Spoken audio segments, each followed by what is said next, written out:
Hey everybody, this is Bobby Cool Daddy Slick Breeze.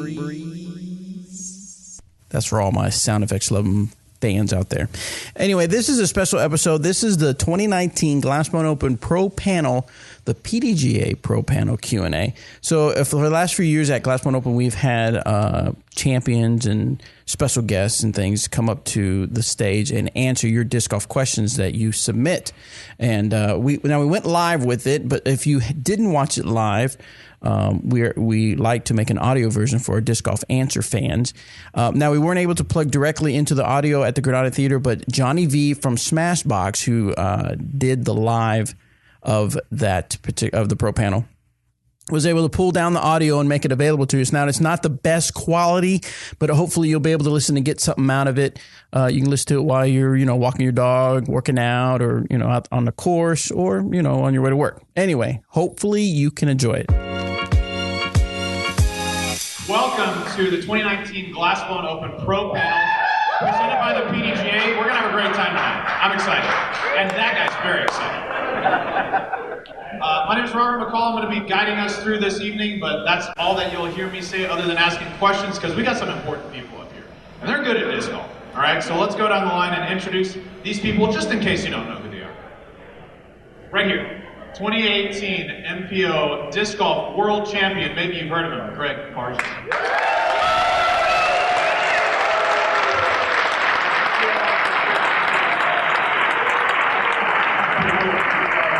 '18 FPO World Champion, Emporia Zone, Paige Bjerkaas.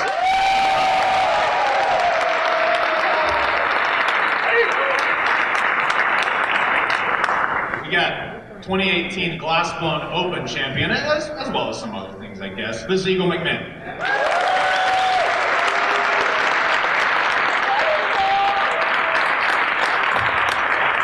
We got four-time world champ and current USDGC champion, Paul McBeth.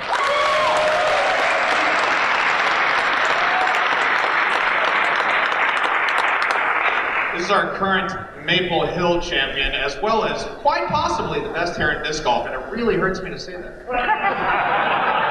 James Conrad.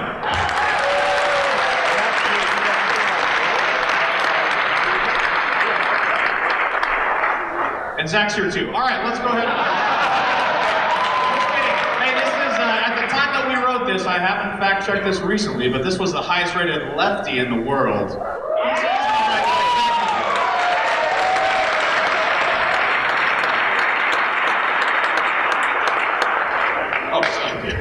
Gregg said he's going to take his hair down. We'll have a contest. I respect that. All right. Go Gregg! So let's start with a softball. These are, and by the way, these are all fan-submitted questions. So if you don't like a question, don't ask me why I asked it, because it wasn't my idea. All right. So let's start with a softball. For you guys, and let's have everybody answer this, because I think this will be different for each person. We'll start down there with James. Is there a disc in your bag that you won't throw water or something like that because you're afraid of losing it? Do you even keep discs like that in your bag, or is it just ones that you can replace really easily? I try to keep everything I have pretty replaceable, because I want to be able to have the confidence to throw my favorite disc, no matter how dangerous the shot might be. If I need this birdie, I'm going to throw my best T-bird. I'm going to throw my best AVR at it. So I try not to worry about whether or not I'm losing it.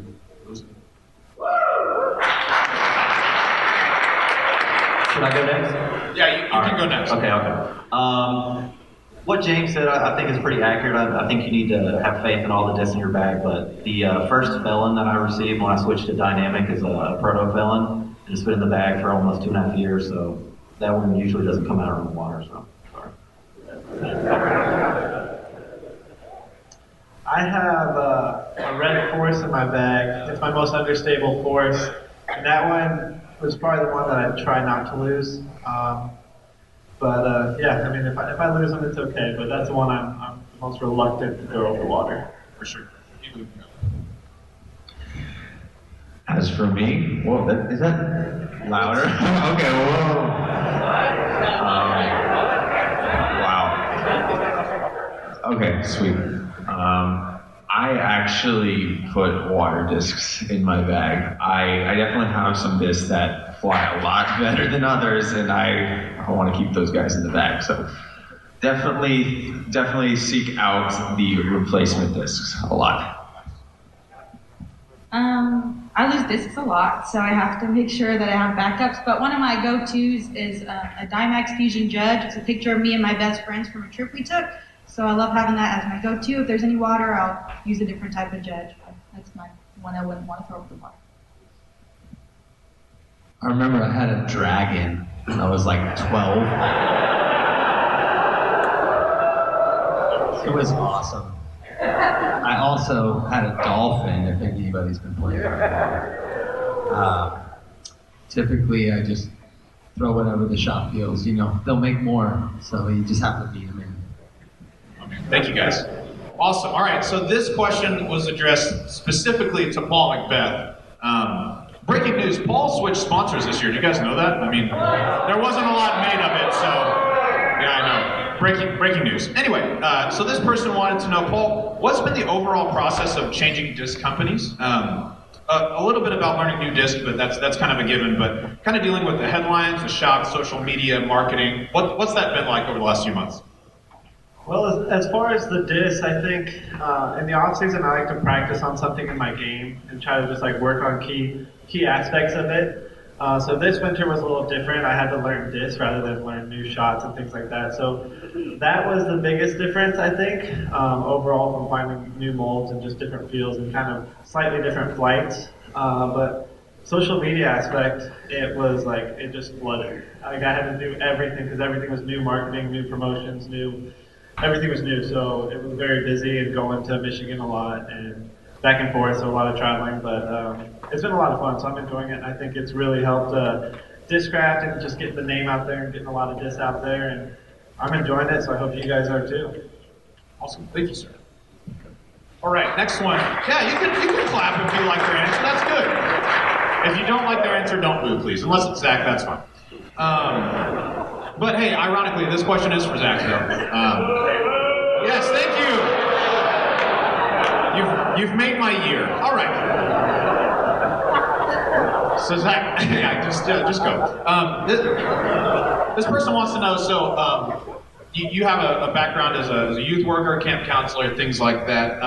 Do you foresee a place for players with years of tournament experience, maybe once they're tournament prime, kind of becoming trainers for younger players? You know, like we see in soccer, football, basketball, things like that. Is that something that you see in the future, and if so, what do you think that'll look like? Just, yeah, give me one. I mean, I think with the rate that disc golf is growing, just from like now, from when I first started playing, I think that's definitely possible in the future. I think it would be awesome to kind of like, when you get done with your playing career, towards the end of it, to be able to work with younger players and kind of help them. And I think that would be really neat to be able to do that. So hopefully disc golf is that big when we're done playing. Nice. Is that something you'd be interested in as well? I would love to do that. If you need help with your sidearm, Robert, let me know. Thank you. Hey, I really need it. I mean, that's fair criticism. So don't have a very good one. Anyway, okay, let's move on. This is for everybody, and this person wanted to know: do you have any tournament day or tournament round, those sort of thing, superstitions? Things that, like outfits that you want to wear on this specific day, or foods that you will only eat when you're playing a tournament or playing well or playing bad, anything like that. Do you have any superstitions? If so, we'd like to know so the rest of us don't feel, so crazy. We can start wherever, yeah. Yeah, I'll go. Not too many superstitions. I do get a little weird with like, just if I feel like I played really great, like even if it's something as weird as one pair of socks, like I really feel like I need another round, I might make sure I'm wearing that same pair, like little things like that, but I don't have any major superstitions, like no food groups I avoid, or I don't have to eat the same breakfast every day, but it definitely, there's a little bit of that, but nothing too weird or anything for me. Zero superstitions. I feel like every day is different for me. I feel like I don't warm up the same way every day. It's nice if I even get to the course in time to warm up, so. That's fair. As far as superstitions, I wouldn't say I really have a superstition, but I do like to wear blue every Sunday. Tiger has red, so I went with blue. Yeah, he's got that fire. So I just wear blue every final round, but that's about it. Sweet. Okay, let me get out my list. Yeah, I'm definitely more superstitious than most people. Usually I like to kill the superstition once I feel like I've formed a monster. Like, a lot of the times if I don't listen to the right song, that completely sets my day off, just terrible. But I definitely have the clothes that I play good in and the shirts that are just completely terrible. Like, why would I ever wear that? Usually I have all black underwear. There's this gray pair. Never wear those. Get them out. But yeah, coming soon to eBay, Eagle McMahon's gray pair of he doesn't play well in them, but you might. That's very true. Yeah, I definitely let superstitions affect me to a certain aspect or a certain extent. But usually they reset each season. So this year's superstitions are going to be different than next year's. Can you speak briefly to this year's superstitions? I have to listen to trance EDM before every single round. Okay, sounds good. I don't really have any superstitions, but I like to say a prayer before every round, whether it's the B tier or the last round of Worlds. That's what I like to do. Cool. That's legit. Superstitions? Yeah. I just, I try not to think too much. Like, that's my big thing. If I just end up thinking a lot, gotta figure a way out to, like, just gotta get out of the head. However I gotta do it. If I gotta go run for a mile or, like, throw 100 putts until I can't feel my arm. Yeah. Hey, that's super good advice, actually. I know that Gregg kind of says it in a joking way, but yeah, unless you can use your brain, that's pretty good. Let your body do what it's trained to do. It's always helpful. I can dig it. All right, next one here. This is for Eagle McMahon. So Eagle, this person wanted to know what had to change mentally for you to win your first national tour. So kind of take us through what was happening before when you were kind of on the cusp, and then how it's been since, and what kind of that breakthrough point was for you.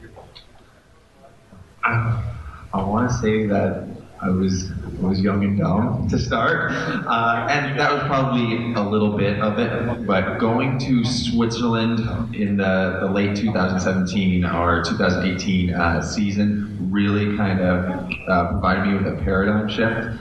I felt like I really started working hard every day and focusing on how my mindset each day reflected on my time with the course. It's not all just practice on the course, guys. It's how you do your dishes. It's how you make your bed. Just really practicing quality in every single moment of the day and being very mindful of that. I think that that's very overlooked in the sport of disc golf. It's about the journey. Nice. That's awesome. We're going to follow up to that one as well.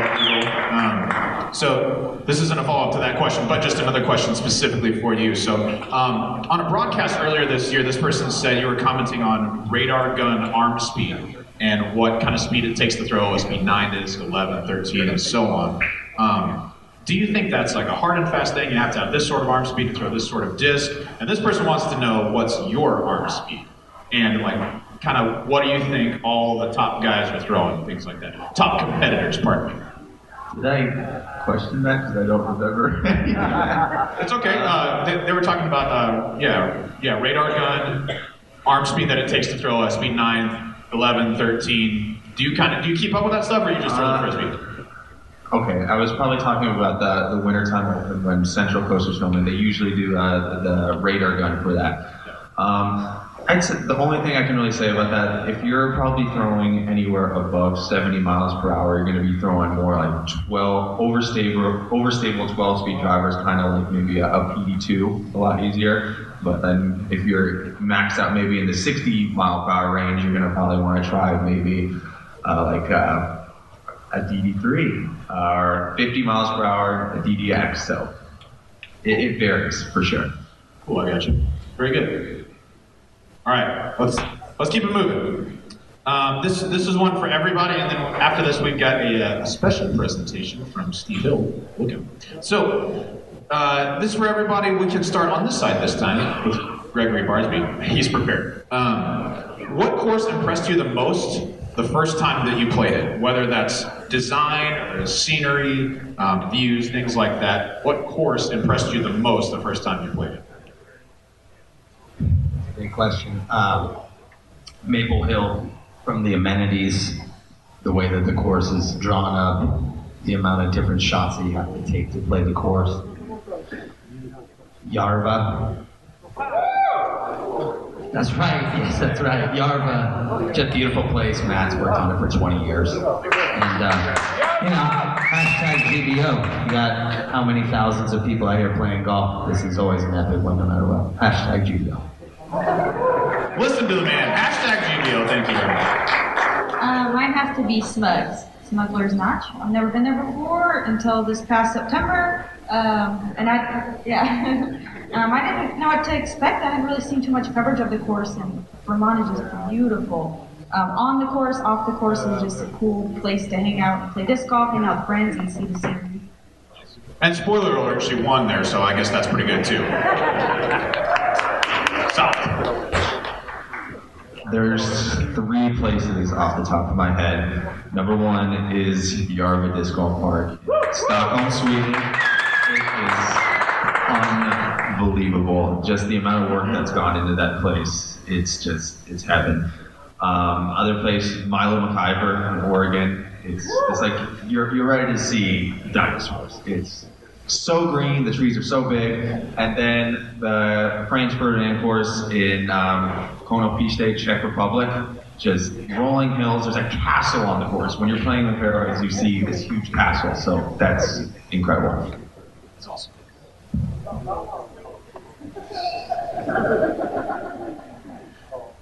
I agree with what Eagle said about the Konopiste and Franz Ferdinand. A lot of these top courses are international, it seems to be, but here in the U.S., I think I really like the Grand Canyon. I think that property over there in Brooksville, Florida, for Throwdown Mountain, that property is just incredible, and that's the one that kind of blew me away my first time. For me, it has to be Maple Hill.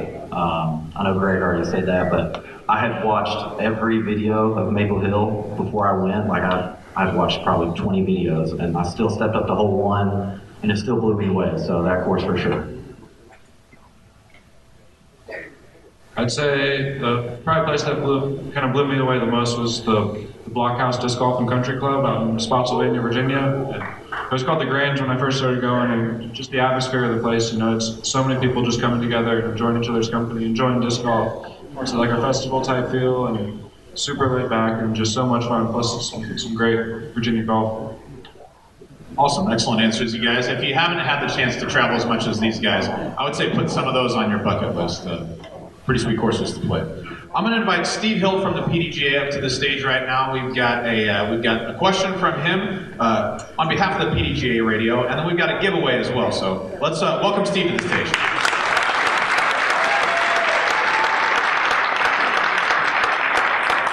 Hello. First of all, give it up again for everyone here in Dynamic Discs and the whole town of Corinth for welcoming us.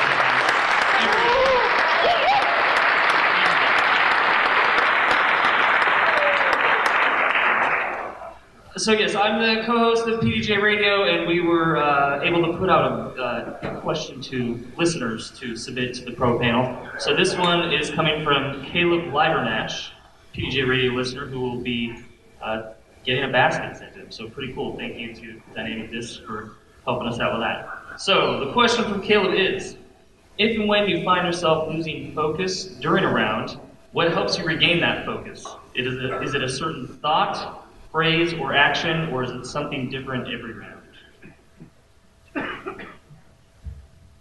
I don't think that it's anything is it Caleb? To answer Caleb's question, I don't think it's anything that you can just put your finger on. To regain focus is to reset yourself. Everybody has their kind of own different thing in the way they do it. Some person might need to go and spend 20 seconds by themselves. Somebody might need a laugh from one of their card mates. I think the main thing is just getting back to your essence and what you really are about, and then moving forward from there. How do you do that, Gregg? You don't have bad shots, but let's just assume that you did. A lot of different ways. I haven't thrown a bad shot in a long time. Yeah, that's true.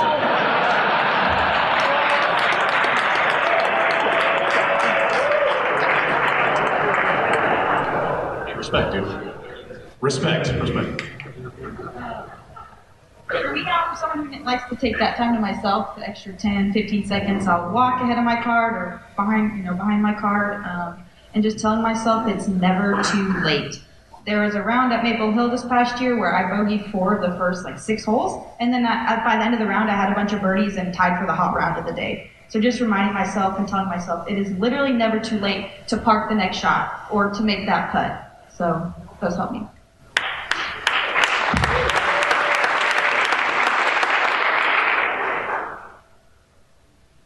I'd like to take a bite of a cookie.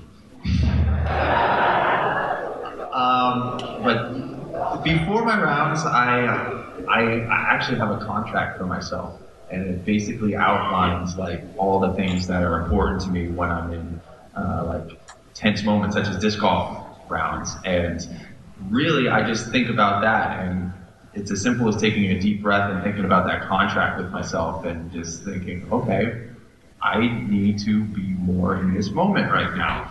And usually that works pretty good for me. So take a deep breath and think back on who you really want to be as a person. Yeah, I think this is a tough question because it is so different. I think it's situational. For me, sometimes it's a saying, sometimes it's music. Sometimes just taking a moment and realizing, we all throw bad shots except for Gregg, of course. That's a given, it happens to all of us. So it's just kind of stopping and just taking that moment, just knowing you can't go back and fix it. You can just move on from here and get better. So it's just realizing and taking responsibility that bad shots happen and you can fix that in the future. When I'm having a tough spot in a round or losing focus, getting frustrated, I think one thing I've noticed is that you kind of close down and you don't really talk to anybody. You're more worried about what you're doing wrong. And when I have those moments, I try to just talk with my card mates, converse with them, joke with them. Doing that kind of helps me stop worrying about how I'm not throwing like I want and just kind of enjoy the moment, have a good time, and just throw frisbees. And usually it works out.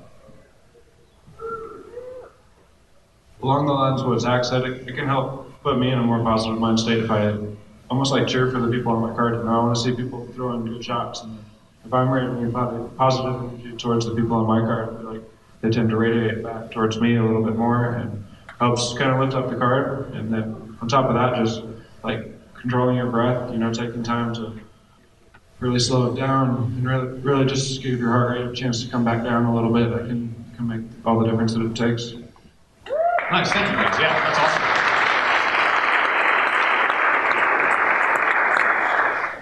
All right, Gregg, this question is specifically for you.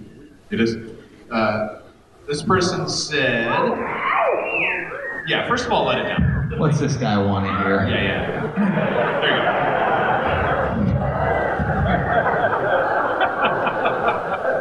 All right, so this person said, you've been in the game a long time, probably longer than most people realize, right?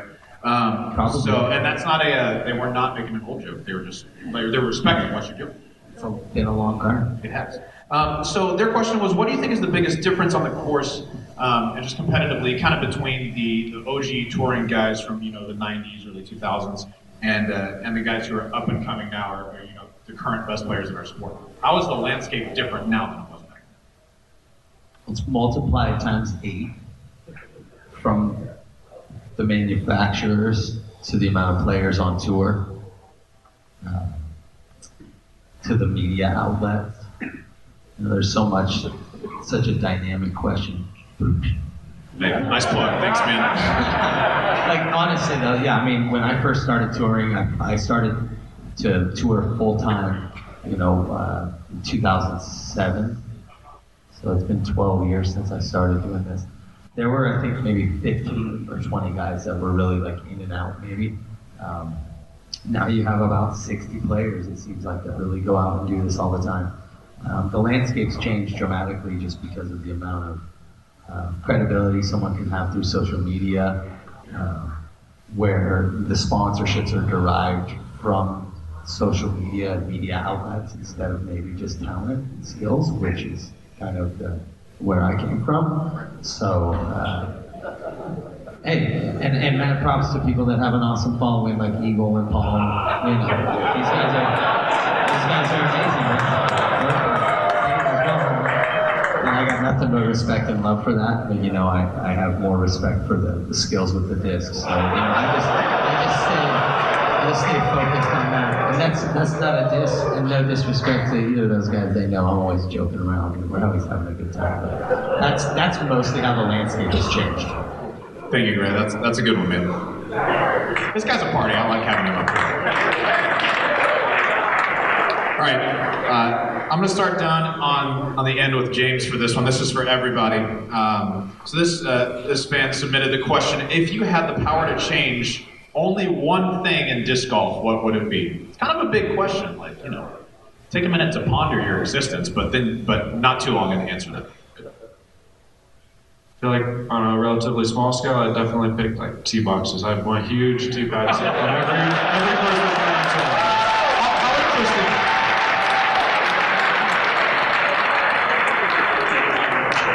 I would have bet $100 he would have said T-pads for sure. You know, for me, I enjoy playing in the woods more than the open, so, you know, play all courses that are in the woods, you know. But no.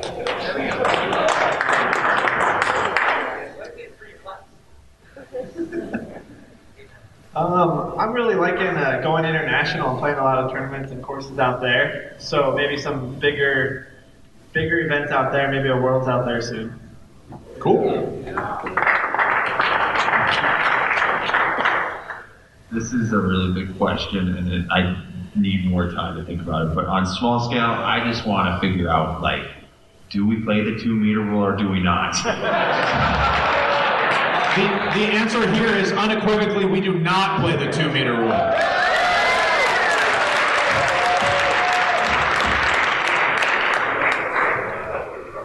I think mine's kind of two things. More money for the women's side, which means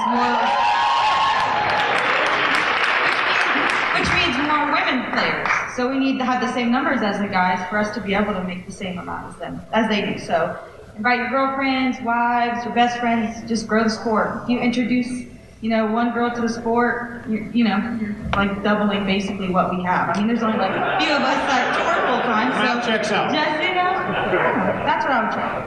Nice. The question was, change one thing? Change one thing. What would it be? Such a controversial question. It's deep, man. Well, you got to think about it. When Frisbee golf started, the Frisbees were that big. Now they're... So I feel like the basket should also change in conjunction with the courses to see who the best players are.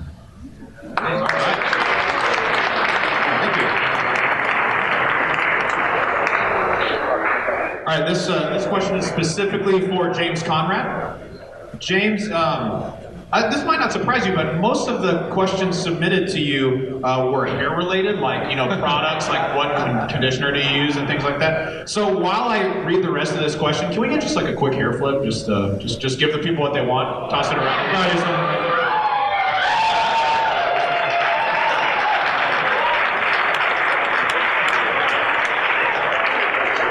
How's that? Yeah, that's excellent. Yeah, other than the two guys wearing the hats in the middle, we've got quite the hair collection here on the stage, and I respect it. They have good hair too. They're just covering it up. They're just hair. That's fine. Yeah, there's seats over there. All right, James. So this is for you. You're known as one of the best putter throwers in the game. Everybody knows that about you. Did you start out that way, or did you learn to play and then learn to throw putters really well afterwards? Do you think that's something that's important to learn that helps your overall game? I definitely think it's important to learn. I think throwing slow discs is really valuable. You know, I try to throw pretty much the slowest disc I can on a lot of holes. I say I started to really start throwing the putter and trusting throwing putters a lot when I moved to Virginia. In high school, I lived in Colorado, and out there, going through puberty, I learned how to throw far. Moved to Virginia, and there's just trees everywhere, and I was like, oh my gosh, like, what am I going to do? The local course was all 300 feet and less, like tight wooded shots, so I'd just play round after round with only the putters, and it kind of stuck. Excellent. All right. This question is specifically for Paige Bjerkaas. Yeah, also hair flip. Give the people what they want. Yeah! Or you can just show up tomorrow at Country Club at 9 and every tee box will look like this. All right, Paige, when you first started playing disc golf, you've been playing for a long time as well. Did you ever think you'd make it this far in your career, like as a touring professional? Did you think you'd be able to do this for a living? That's kind of a yes or no question. So I guess, what were your goals when you started? Did you ever aspire to be here? And if so, like, how did that look like to you early on? Yeah, I'm not my first came out when I was really young, like before I really remember much. So it wasn't until I was about 10 that I really like played a full round and kind of learned about, Valerie Jenkins, Des Redding, and watched, Worlds coverage in 09. My grandma took my brother and I to Junior World, which was also with Pro Worlds in Kansas City. And there I met some of the top pros I always looked up to, and I got to watch Valerie Jenkins win. I think it was her third in a row. And I think then seeing her win, I guess, and all the cheers and, Avery winning that same year, I played with my brother. I think we both really wanted to push ourselves and see, like, what we could do. And it was nice to have, my mom and dad and sibling playing because they would push me and we'd play all the time. So it's family time. And, we'd get better as disc golfers. And, my parents started taking me to tournaments out of state. And I guess just seeing the same kind of touring pros on top, I just thought, that would be super awesome to do. And as I grew up and, more players like Kat and Paige came on the scene, I just made my dreams, I guess, grow bigger and bigger.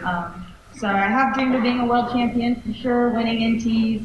And it all kind of came fast, so I'm still kind of trying to develop what my new dreams are and what's next, in the career, and I'm just grateful to be on the path that I was and that I'm having the success that I have so far.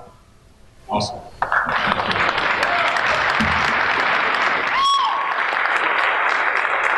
It's good that you said that. That kind of leads us into our next question. This is for everybody.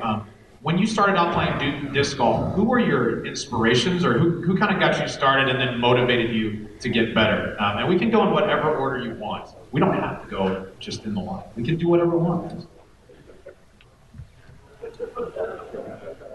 Gregg will start. Jeff and Johnny Lissaman.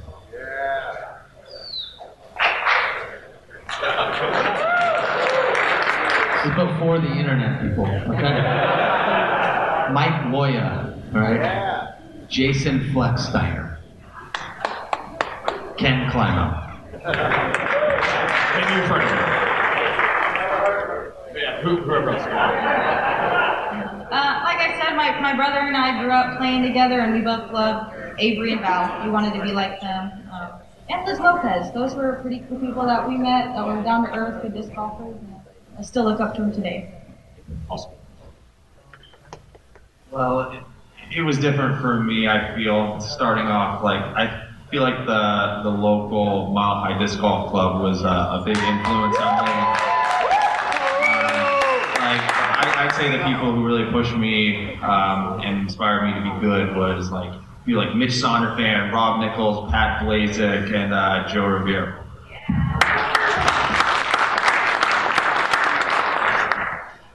I had some very good local pros when I was coming up, so those were the ones that I looked up to when I first started. Robert McEntee, Kyle Crabtree, you guys have probably heard of him.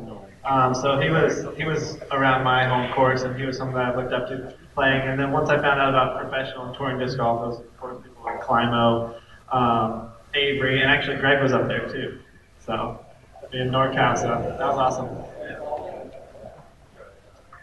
I started playing disc golf because my brother played, and I just wanted to spend time with him. And from there it grew. I just fell in love with throwing discs and became a disc golf junkie. Watched videos, like I watched every disc golf video on the internet, I think. And my inspiration, I would say, are all the top pros: Paul, Gregg, guys that I watched on video, and I decided that I wanted to compete against them and see how I stacked up. So I started playing as much as I could and started traveling.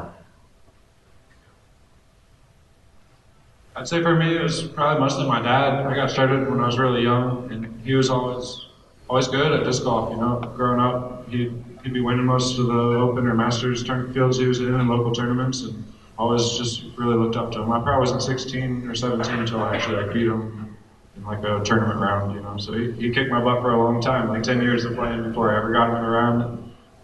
Definitely appreciate his influence he had on my game. Awesome. I second that. Love you, Dad.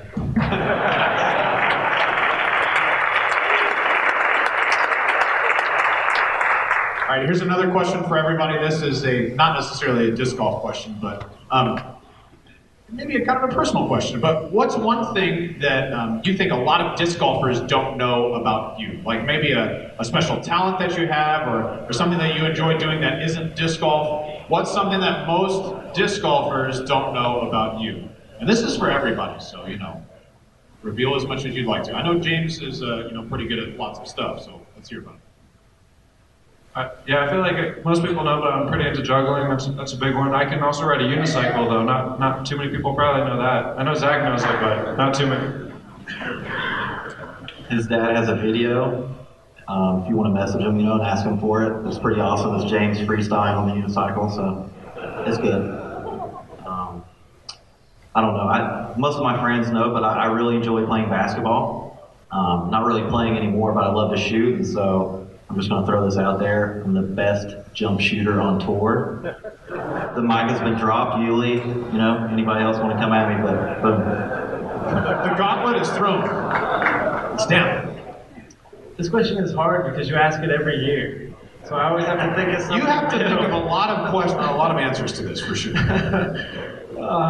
Oh, boy. I guess something that they don't know. Can I pass for now? Yeah, we can come back to you. Okay. All right. I really enjoy just spending time around food, whether it's going to like a restaurant or making food myself. I think that's a very important part of being a disc golfer is what you put into your body. So I'm a fan of creating tasty treats in this mini RV. If I'm not on the course or practicing, you can usually catch me watching a movie.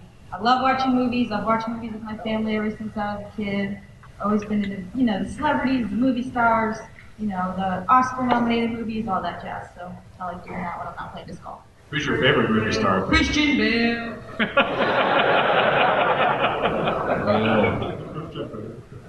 Something that people don't know about me? People don't know. I tried out for the progressive death metal band, the Baseless, 12 years ago on the vocals. And I've also played in 5 bands and put out 2 EPs. It's pretty sweet. And the death metal vocals? I don't think they're ready. I don't know if we're ready for that. You guys are not ready. Catch me outside. Yeah. Maybe bonfire time. He'll be nice and warmed up. A couple more questions for everybody here. This one is, how do you recommend setting expectations for a tournament? What does that look like for you? Oh yeah, sorry. Go ahead, Paul. My bad. I still didn't want to talk. I almost gave him a free pass. I'll come up with it. Keep going. Okay, I'll make it good. Okay, the question I'm going to ask to everybody, so y'all can think about, is how do you recommend setting expectations for a tournament? What does that look like for you? Do you come up with a score? Do you come up with a game plan? What does that look like? But before everybody answers that, Paul, you're not getting off the hook. What's one thing people don't know about you? I cried during Secretariat.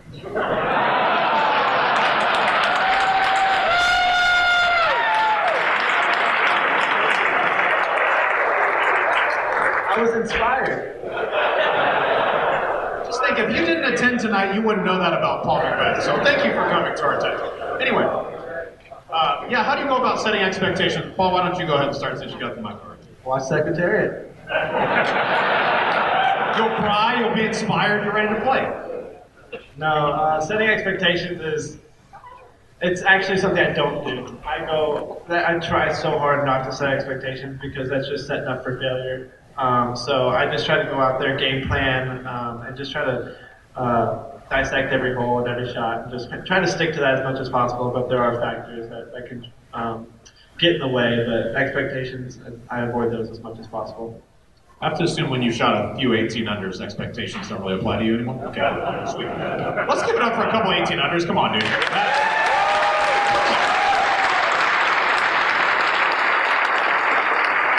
Massive respect from me. Zach, what do you say? What about like a 13? I mean, 13's good too. That's still pretty good. You want to answer this, Zach, or should I just go? All right, I'm ready. Okay, no, here's the thing. I just want to beat all of these guys. That's my number one expectation. To just beat everybody. Like, it's just that easy, you know? I just think about it, and I'm like, here's this frisbee. I'm just going to throw it over there. And it'll happen. Fewer times than everybody else. Right, that's the thing. You want to do it less. Yeah, okay, so pro tips. Whoever's ready to go next, tell us about how you set expectations, or if you do. I definitely set a game plan. You know, when I'm playing a course and kind of learning what shots I need, just realizing what my game is capable of, and don't expect anything more. You know, just because my competitors can throw farther, or you know, they have a better Anheuser game, you know, all that. I try to stick to what's best for my game and know my limits and what I'm capable of and plan around that. And if, you know, I plan something on a certain hole and it doesn't quite go right, minimize mistakes, you know, take my medicine, swallow the pill, lay up, just minimizing mistakes goes a long way in the game.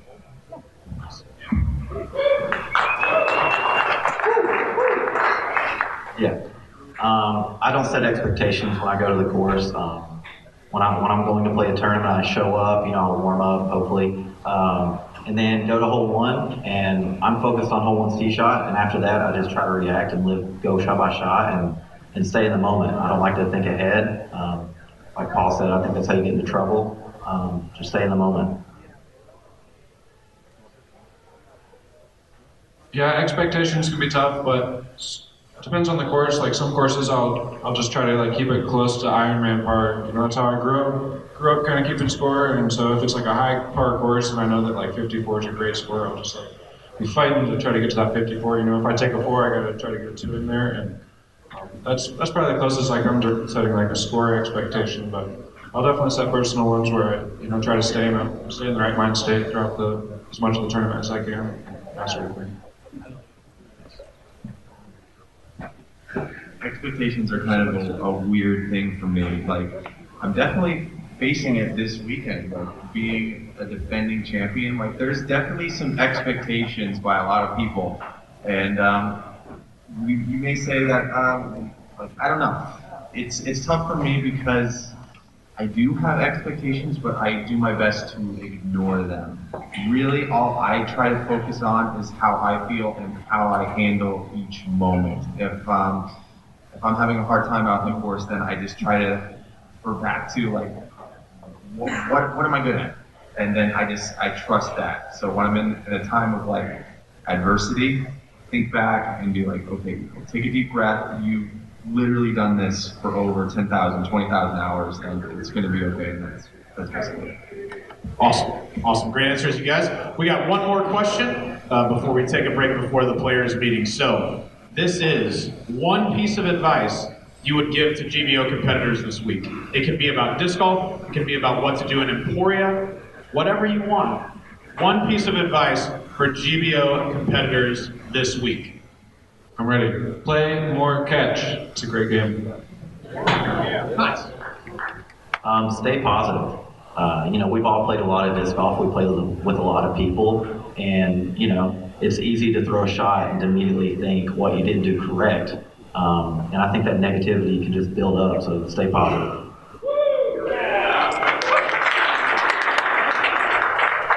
Yeah, to kind of go along with what Zach said is just don't make it about your rounds this week. I mean, this is a very rare opportunity where we're here with 1,600 other disc golfers in one place. So don't make it about your rounds and enjoy everyone around you.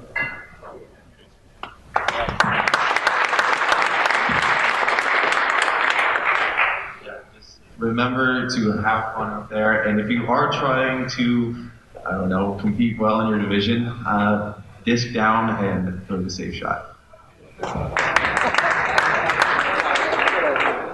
Create a game plan and stick to it. Sorry. If you have an idea and you plan out your shots and what you really think will lead to your success, your mind is ready, it knows what it needs to do, and usually you'll execute. And just stick to it and commit. Thank you. Thank you for that.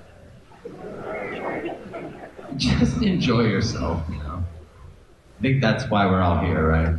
Yeah. It's one thing to come out and have a mindset to go and play golf, and play your competitive game, play your best. But all in all, just try to enjoy yourself, whether you're on the course or not. Try to represent the sport well here for this town. Love being here. This is this golf universe right now. So hashtag GBO. Amen. This guy.